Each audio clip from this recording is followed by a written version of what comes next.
Hey everybody, welcome to Tell Me Where I'm Going. This is the first author update episode. It's a bonus bit of content here. It's just me recording freeform, no edits. Yeah.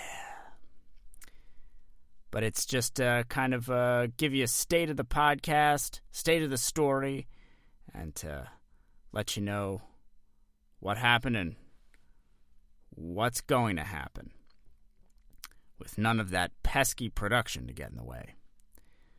But the first episode, I got a lot of positive feedback on my riveting story about the Traveling Wilburys solving crime in 1988.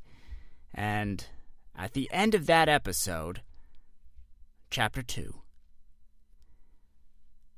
Tom Petty and the rest of the Traveling Wilburys found themselves in a basement of some sort after falling down a chute, having been triggered by some sort of booby trap from a doorknob to a Zamboni locker. Now, in this basement, they found a lot of weird stuffed animals, but they also found a person, and that was where my ideas ran out. I didn't know who that person was, and it was critical for the story and to move forward with the story to know who that was. And we knew a few things. We knew that Tom Petty knew who the person was, and we knew it wasn't the killer clown who was on the loose. But not much else, and I was just out of ideas. So I reached out on Twitter, the best way to get ideas, and lo and behold, this audience came through. I got tens of responses.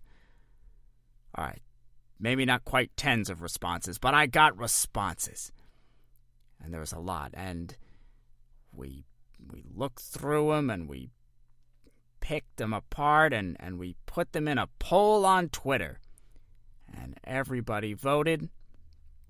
I mean, that's a bit of an overstatement. Some of you, couple voted, and we have a winner.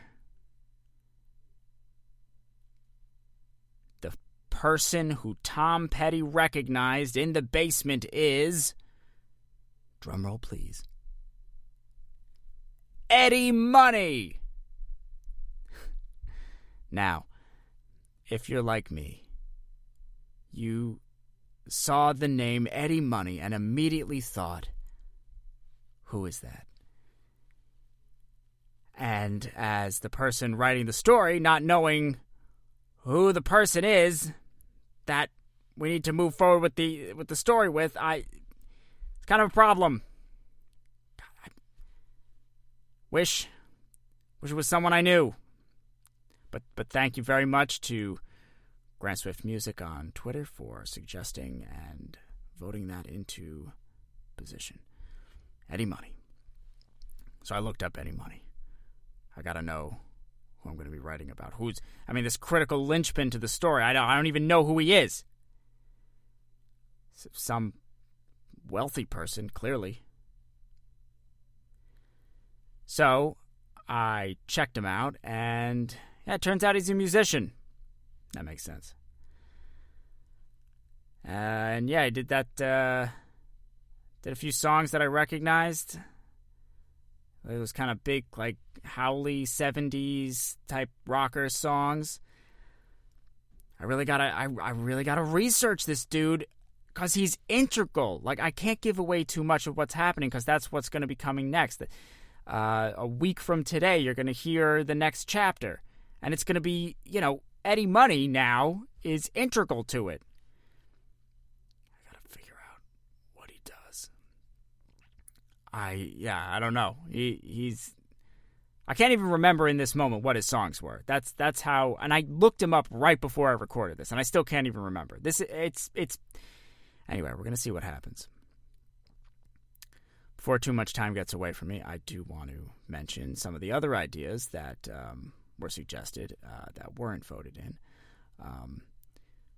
One of them is Zuvak.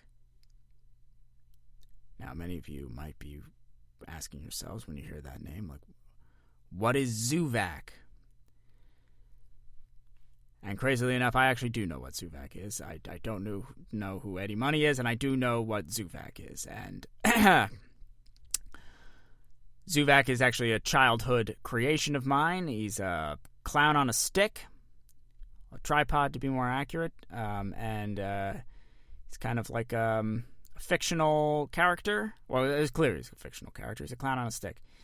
And it was one of the first stories that I developed. It was kind of in a Zordon from Power Rangers type figure, if anyone remembers.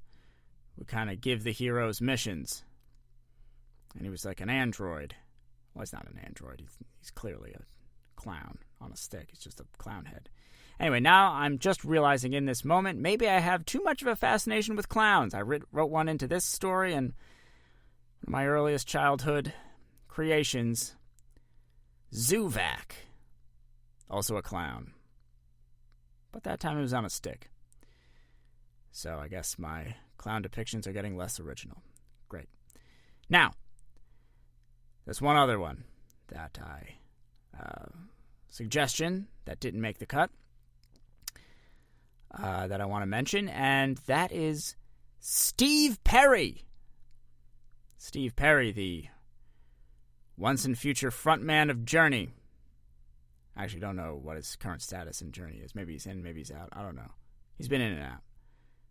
Anyway, Steve Perry of Journey. And I'm going to be honest with you. I suggested Steve Perry. And you may be thinking, wait, how did you suggest Steve Perry when you're supposed to be asking the audience for suggestions? Aren't you the one who doesn't have ideas? I know all that. I had an idea at the last minute. It came to me. I was like, oh, this is perfect. I had the whole story mapped out. I know exactly how this is going to go. Steve Perry's going to join up with the band. No, because no one voted for Steve Perry. So, my one idea, I had the whole thing worked out. Can't use it. Due to my own rules, which now I can't go back on. So now I got to work with Eddie Money, who I know nothing about. I have no idea where this story's going. I'm writing myself around in circles. I have no idea what's going to happen. And I guess that makes the audience and me on level playing field at this point. So that's always fun. That's always good. You always want to feel like you're in safe hands with your author, and I feel like I'm falling off a cliff. That's a bit dramatic. It's a little much. I'm not going anywhere. Everyone knows why. Everyone's doing the same thing. I'm not falling. I'm sitting in my closet, to be precise, because the sound is better. Coats. Who would have thought they'd have a podcast use? Anyway, the writing's going okay. You know, I've been trying to wake up early and sit down at my desk and do a little, writing and getting ideas out there and put things on paper. And yes, I use paper. I write all my first drafts on paper, and then I type them up as a kind of ad hoc second draft. It just helps me think. Why am I doing a process podcast now? Anyway, writing's going okay. The past couple of days it's been hard to wake up. I didn't put my humidifier on, which, we have steam heat, and, it gets really, really hot, dries me out. Really feel like a brick hit me. And, the waking up in the morning, it's tricky. When you're dehydrated. This is what I replace the process talk with, is humidifier talk. Anyway, I'm doing great and having a fun time. Chapter 3, it's going to be the best. It's going to be one for the books. I can feel it. I can feel it in my bones. Or maybe I can just feel my bones. That might be a problem. Anyway. That's where I'm at. That's where the story's at. Tune in next week, a week from today. Or actually, I don't know when you're listening to this. So whenever you're... Anyway. Friday. Tune in. You don't tune in. It's a podcast. It comes to you automatically. If it doesn't, that's on you. You got to subscribe. Please subscribe. Then you're going to get the next chapter. You're going to find out what happens. You're going to find out how I dig myself out of this hole. Whew. All right. Like and subscribe. You know the drill. And please, tell a friend about this show. Tell an enemy. Tell a family member. Tell someone you just met. And don't tell one person. And I leave the choice of whom up to you. All right. We've all got our work cut out for us this week. Me with writing and you with doing that complicated telling procedure I just talked about. Stay safe. Excelsior. Bon appetit. You've been listening to Tell Me Where I'm Going, which is part of the Let's Hear It network. To find out more, visit letshearit.network.